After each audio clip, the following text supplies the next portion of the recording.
आता मला जायचं आहे गावाला, त्यामुळे मग माझ्या आईसाठी काही साड्या घ्यायच्या होत्या आणि इन्स्टावरती वगैरे खूप रील बघितल्या की आता द्वारकादास श्यामकुमार यांच्या ब्रँचला खूप सगळ्या म्हणजे साड्यांच्या ऑफर आहेत. म्हणून म्हटलं की चला जवळपास कुठे झाले काळेवाडीमध्ये, आम्ही जिथे राहतो तिथे कुठे झाली आहे ब्रँच. म्हणून मी गेले. आत्ताच नवीन शॉप इकडे ओपन झाले द्वारकादास श्यामकुमार, आणि मग शोधलं लोकेशन वगैरे, सर्च लावलं तिकडे, आणि मग नंतर आम्ही निघालो तिकडे जाण्यासाठी. मी आणि अनुष्काची मम्मी, त्यांना पण म्हटलं साड्या चॉईस करण्यासाठी मदत होईल म्हणून अनुष्काची मम्मी आणि मी गेलो होतो. बघूयात म्हटलं इकडे काय काय ऑफर्स आहे, कारण खूप सगळ्या साड्यांच्या ऑफर्स आहेत. हे बघा द्वारकादास श्यामकुमार यांची नवीन ब्रँच इकडे काळेवाडीमध्ये ओपन झालेली आहे. पण कसं असतं, सेलच्या नावाने आपण जातो बघायला एक आणि असतं तिथे एक, कारण आता खूप साड्यांच्या ऑफर तिथे आहेत. चला तर मी आतमध्ये दाखवते काय प्रकार आहे, कारण शॉप खूप मोठा आहे, सगळं आहे, पण आता खूप साड्यांच्या ऑफरसुद्धा आहेत. मी नाही म्हणत नाही, ऑफर आहेत, पण त्याच्यामध्ये आपण जातो ऑफर्स आहेत म्हणून, पण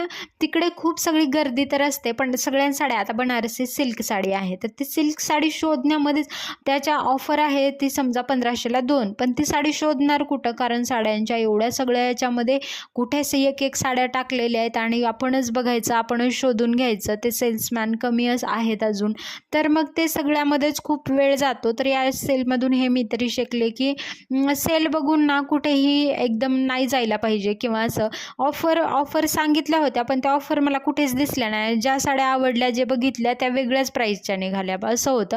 आणि जे 99ला टॉप वगैरे सांगितले होते अशा प्रकारे बघा डेलीवेअरचे कुर्ती वगैरे होते, या 99मध्ये होत्या.